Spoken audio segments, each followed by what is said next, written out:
بسم اللہ الرحمن الرحیم۔ السلام علیکم دوستو، سیرت النبی کی نئی ویڈیو کے ساتھ حاضر ہیں۔ آج کی ویڈیو میں ہم آپ کو مسجد نبوی کی تعمیر کے بعد کے حالات و واقعات کے بارے میں تفصیل سے بتائیں گے۔ ان واقعات میں خاندان نبوت کا مکہ سے مدینہ ہجرت کا واقعہ قابل ذکر ہے۔ اس کے علاوہ ہم آپ کو مدینہ کے یہود کے ساتھ کیے جانے والے معاہدے اور انصار و مہاجر کے مابین کیے جانے والے بھائی چارے کے بارے میں بھی بتائیں گے، جسے مواخات بھی کہا جاتا ہے۔ پیارے دوستو، گزشتہ ویڈیو میں ہم نے تذکرہ کیا تھا کہ مسجد نبوی کے ساتھ ہی سیدہ عائشہ صدیقہ رضی اللہ تعالی عنہا اور سیدہ سودا رضی اللہ تعالی عنہا کے لیے 2 حجرے بنائے گئے۔ یہ حجرے مسجد نبوی سے بالکل ملے ہوئے تھے۔ ان حجروں کی چھتیں بھی مسجد کی طرح کھجوروں کی چھال سے بنائی گئی تھیں۔ مسجد نبوی کی تعمیر تک آپ صلی اللہ علیہ وآلہ وسلم حضرت ابو ایوب انصاری رضی اللہ تعالی عنہ کے گھر میں قیام پذیر رہے۔ آپ صلی اللہ علیہ وآلہ وسلم نے ان کے مکان میں نچلی منزل میں قیام فرمایا تھا۔ حضرت ابو ایوب انصاری رضی اللہ تعالی عنہ اور ان کی بیوی نے آپ صلی اللہ علیہ وآلہ وسلم سے درخواست کی تھی، حضور آپ اوپر والی منزل میں قیام فرمائیں۔ اس پر آپ صلی اللہ علیہ وآلہ وسلم نے جواب میں فرمایا، مجھے نیچے ہی رہنے دیں، کیونکہ لوگ مجھ سے ملنے کے لیے آئیں گے، اسی میں سہولت رہے گی۔ حضرت ابو ایوب انصاری رضی اللہ تعالی عنہ فرماتے ہیں، ایک رات ہماری پانی کی گڑیاں ٹوٹ گئیں۔ ہم گھبرا گئے کہ پانی نیچے نہ ٹپکنے لگے اور آپ صلی اللہ علیہ وآلہ وسلم کو پریشانی نہ ہو، تو ہم نے فوراً اس پانی کو اپنے لحاف میں جذب کرنا شروع کر دیا، اور ہمارے پاس وہ ایک ہی لحاف تھا اور دن سردی کے تھے۔ اس کے بعد حضرت ابو ایوب انصاری رضی اللہ تعالی عنہ نے پھر آپ صلی اللہ علیہ وآلہ وسلم سے اوپر والی منزل پر قیام کرنے کی درخواست کی۔ آخر آپ صلی اللہ علیہ وآلہ وسلم نے ان کی بات مان لی۔ دوستو، روایات میں آتا ہے کہ ان کے گھر کے قیام کے دوران آپ صلی اللہ علیہ وآلہ وسلم کے لیے کھانا حضرت اسد بن زرارہ رضی اللہ تعالی عنہ اور حضرت سعد بن عبادہ رضی اللہ تعالی عنہ کے ہاں سے بھی آتا تھا۔ اس تعمیر سے فارغ ہونے کے بعد حضور اکرم صلی اللہ علیہ وآلہ وسلم نے حضرت زید بن حارثہ اور حضرت زید بن رافع رضی اللہ تعالی عنہ کو مکہ بھیجا، تاکہ حضور اکرم صلی اللہ علیہ وآلہ وسلم کے گھر والوں کو لے آئیں۔ حضور اکرم صلی اللہ علیہ وآلہ وسلم نے انہیں سفر میں خرچ کرنے کے لیے 500 درہم اور 2 اونٹ دیے۔ رہبر کے طور پر ان کے ساتھ عبداللہ بن عریقت کو بھیجا۔ سیدنا ابو بکر صدیق رضی اللہ تعالی عنہ نے یہ اخراجات برداشت کیے۔ ان کے گھر والوں کو لانے کی ذمہ داری بھی انہیں ہی سونپی گئی۔ اس طرح یہ حضرات مکہ معظمہ سے آپ صلی اللہ علیہ وآلہ وسلم کی صاحبزادیوں حضرت فاطمہ رضی اللہ تعالی عنہا، حضرت ام کلثوم رضی اللہ تعالی عنہا کو حضرت صلی اللہ علیہ وآلہ وسلم کی اہلیہ محترمہ حضرت سودا بنت زمع رضی اللہ تعالی عنہا اور دائیہ ام ایمن رضی اللہ تعالی عنہا، جو زید بن حارثہ رضی اللہ تعالی عنہ کی اہلیہ تھیں، اور ان کے بیٹے حضرت اسامہ بن زید رضی اللہ تعالی عنہ کو لے کر مدینہ منورہ آ گئے۔ حضرت اسامہ بن زید رضی اللہ تعالی عنہ آپ صلی اللہ علیہ وآلہ وسلم کی دائیہ کے بیٹے تھے، اور آپ صلی اللہ علیہ وآلہ وسلم کو حد درجے عزیز تھے۔ آپ صلی اللہ علیہ وآلہ وسلم کی بیٹی حضرت زینب رضی اللہ تعالی عنہا چونکہ شادی شدہ تھیں اور ان کے شوہر اس وقت تک مسلمان نہیں ہوئے تھے، اس لیے انہیں ہجرت کرنے سے روک دیا گیا۔ حضرت زینب رضی اللہ تعالی عنہا نے بعد میں ہجرت کی تھی اور اپنے شوہر کو کفر کی حالت میں مکہ ہی میں چھوڑ آئی تھی۔ ان کے شوہر ابو العاص بن ربی رضی اللہ تعالی عنہ تھے۔ یہ غزوہ بدر کے موقع پر کافروں کے لشکر میں شامل ہوئے، گرفتار ہوئے، لیکن انہیں چھوڑ دیا گیا، پھر یہ مسلمان ہو گئے تھے۔ آپ صلی اللہ علیہ وآلہ وسلم کی چوتھی بیٹی حضرت رقیہ رضی اللہ تعالی عنہا اپنے شوہر حضرت عثمان رضی اللہ تعالی عنہ کے ساتھ پہلے ہی حبشہ ہجرت کر گئی تھیں۔ یہ بعد میں حبشہ سے مدینے پہنچے تھے۔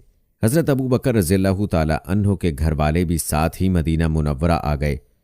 ان میں ان کی زوجہ محترمہ حضرت ام رومان، حضرت عائشہ صدیقہ رضی اللہ تعالی عنہا اور ان کی بہن حضرت اسماء رضی اللہ تعالی عنہا شامل تھیں۔ حضرت ابو بکر صدیق رضی اللہ تعالی عنہ کے بیٹے حضرت عبداللہ رضی اللہ تعالی عنہ بھی ساتھ آئے۔ حضرت ابو بکر صدیق رضی اللہ تعالی عنہ کی زوجہ حضرت ام رومان رضی اللہ تعالی عنہا کے بارے میں نبی اکرم صلی اللہ علیہ وآلہ وسلم نے فرمایا، جس شخص کو جنت کی حوروں میں سے کوئی حور دیکھنے کی خواہش ہو، وہ ام رومان کو دیکھ لے۔ دوستو کہا جاتا ہے کہ ہجرت کے اس سفر میں حضرت اسما رضی اللہ تعالی عنہا کو مدینہ منورہ پہنچنے سے پہلے قباء میں ٹھہرنا پڑا۔ ان کے ہاں حضرت عبداللہ بن زبیر رضی اللہ تعالی عنہ پیدا ہوئے۔ بچے کی پیدائش کے بعد مدینہ پہنچیں اور اپنا بچہ آپ صلی اللہ علیہ وآلہ وسلم کی گود میں برکت حاصل کرنے کے لیے پیش کیا۔ یہ ہجرت کے بعد مہاجرین کے ہاں پہلا بچہ تھا۔ ان کی پیدائش پر مسلمانوں کو بے حد خوشی ہوئی، کیونکہ کفار نے مشہور کر دیا تھا کہ جب سے رسول اللہ صلی اللہ علیہ وآلہ وسلم اور مہاجرین مدینہ آئے ہیں ان کے ہاں کوئی نرینہ اولاد نہیں ہوئی، کیونکہ ہم نے ان پر جادو کر دیا ہے۔ حضرت عبداللہ بن زبیر رضی اللہ تعالی عنہ کی پیدائش پر ان لوگوں کی یہ بات غلط ثابت ہو گئی، اس لیے مسلمانوں کو بہت خوشی ہوئی۔ پیارے دوستو، مسجد نبوی کی تعمیر مکمل ہو گئی تو رات کے وقت اس میں روشنی کا مسئلہ سامنے آیا۔ اس غرض کے لیے پہل کھجور کی شاخیں جلائی گئیں۔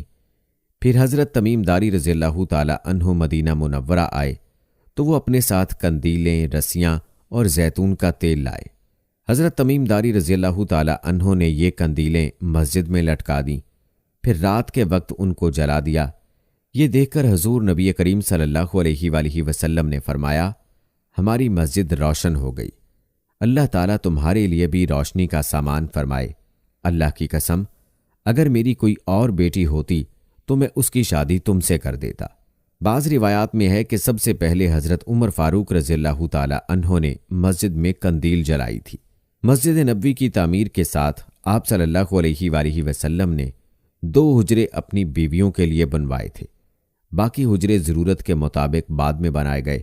ان میں 2 میں سے ایک سیدہ عائشہ صدیقہ رضی اللہ تعالی عنہا کا تھا اور دوسرا سیدہ سودا رضی اللہ تعالی عنہا کا تھا۔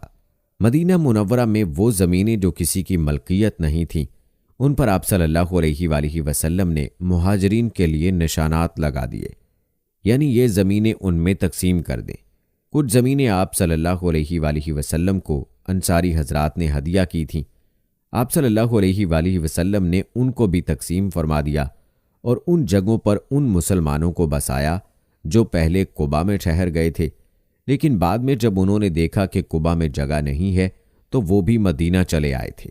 دوستو، روایات میں آتا ہے کہ آپ صلی اللہ علیہ وآلہ وسلم نے اپنی بیویوں کے لیے جو حجرے بنوائے وہ کچے تھے، کھجور کی شاخوں، پتوں اور چھال سے بنائے گئے تھے، ان پر مٹی لیپی گئی تھی۔ حضرت حسن بصری رحمت اللہ علیہ مشہور تابعی ہیں، اور یہ تو آپ کو پتہ ہی ہوگا کہ تابعی اسے کہتے ہیں جس نے کسی صحابی کو دیکھا ہو۔ وہ کہتے ہیں کہ جب میں چھوٹا تھا تو حضرت عثمان غنی رضی اللہ تعالی عنہ کی خلافت کے دور میں امہات المومنین کے حجروں میں جاتا تھا۔ ان کی چھتیں اس قدر نیچی تھیں کہ اس وقت اگرچہ میرا قد چھوٹا تھا لیکن میں ہاتھ سے چھتوں کو چھو لیا کرتا تھا۔ پیارے دوستو، آپ کو بتاتے چلیں کہ حضرت حسن بصری رحمت اللہ علیہ اس وقت پیدا ہوئے تھے جب حضرت عمر رضی اللہ تعالی عنہ کی خلافت کو ابھی 2 سال باقی تھے۔ وہ نبی کریم صلی اللہ علیہ وآلہ وسلم کی زوجہ حضرت ام سلمہ رضی اللہ تعالی عنہا کی باندی خیرہ کے بیٹے تھے۔ حضرت ام سلمہ رضی اللہ تعالی عنہا انہیں صحابہ کرام رضوان اللہ اجمعین کے پاس کسی کام سے بھیجا کرتی تھیں۔ صحابہ کرام انہیں برکت کی دعائیں دیا کرتے تھے۔ حضرت ام سلمہ رضی اللہ تعالی عنہا انہیں حضرت عمر فاروق رضی اللہ تعالی عنہ کے پاس بھی لے گئی تھیں۔ حضرت عمر رضی اللہ تعالی عنہ نے انہیں ان الفاظ میں دعا دی تھی، اے اللہ، انہیں دین کی سمجھ عطا فرما اور لوگوں کے لیے یہ پسندیدہ ہوں۔ دوستو، کہتے ہیں کہ مسجد نبوی کے چاروں طرف حضرت حارثہ بن نعمان کے مکانات تھے۔ حضرت صلی اللہ علیہ وآلہ وسلم نے اپنی حیات مبارکہ میں متعدد نکاح فرمائے تھے، جن میں دینی حکمتیں اور مصلحتیں تھیں۔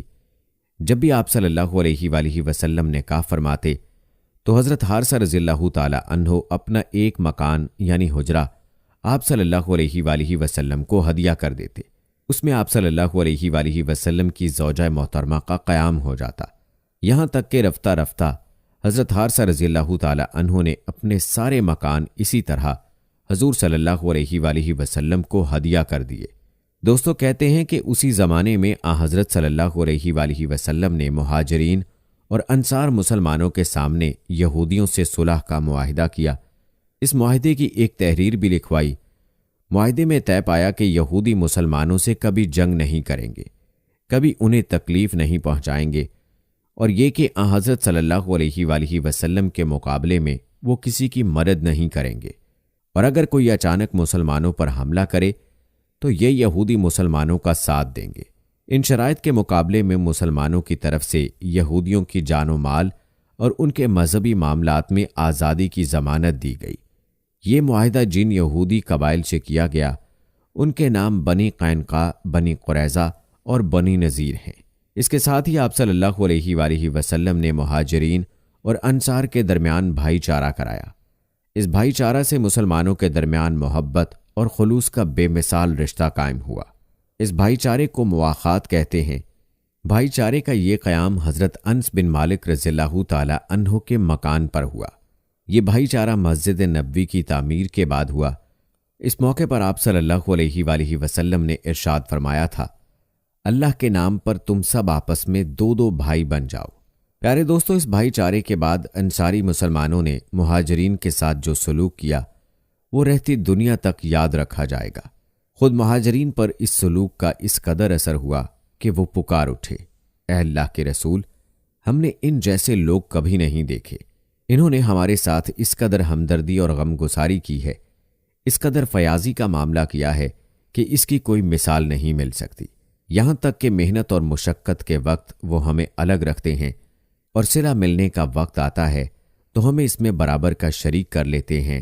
ہمیں تو ڈر ہے بس آخرت کا سارا ثواب یہ تنہا نہ سمیٹ لے جائیں۔ ان کی یہ بات سن کر حضور نبی کریم صلی اللہ علیہ وآلہ وسلم نے ارشاد فرمایا، نہیں، ایسا اس وقت تک نہیں ہو سکتا جب تک تم ان کی تعریف کرتے رہو گے اور انہیں دعائیں دیتے رہو گے۔ دوستو، بعض علماء نے لکھا ہے کہ بھائی چارہ کرانا حضور نبی کریم صلی اللہ علیہ وآلہ وسلم کی خصوصیت میں سے ہے۔ آپ صلی اللہ علیہ وآلہ وسلم سے پہلے کسی نبی نے اپنے امتیوں میں اس طرح بھائی چارہ نہیں کرایا۔ اس سلسلے میں روایات ملتی ہیں کہ انصاری مسلمانوں نے اپنے مہاجر بھائیوں کو اپنی ہر چیز میں سے نصف حصہ دے دیا۔ کسی کے پاس 2 مکان تھے تو ایک اپنے بھائی کو دے دیا، اسی طرح ہر چیز کا نصف اپنے بھائی کو دے دیا۔ یہاں تک کہ ایک انصاری کی 2 بیویاں تھیں، انہوں نے اپنے مہاجر بھائی سے کہا کہ میری 2 بیویاں ہیں، میں ان میں سے ایک کو طلاق دے دیتا ہوں، عدت پوری ہونے کے بعد تم اس سے شادی کر لینا۔ لیکن مہاجر مسلمانوں نے اس بات کو پسند نہیں فرمایا۔ پیارے دوستو، اب خود ہی سوچ لیں کہ ایسی قربانی کون کسی کے لیے دے سکتا ہے، لیکن قربان جائیں انصار صحابہ کے اس جذبے پر کہ انہوں نے اپنی ہر چیز میں مہاجرین کا حصہ کیا۔ یہ بہت بڑی قربانی تھی جس کی مثال نہ تو ملتی ہے اور نہ کبھی مل سکتی ہے۔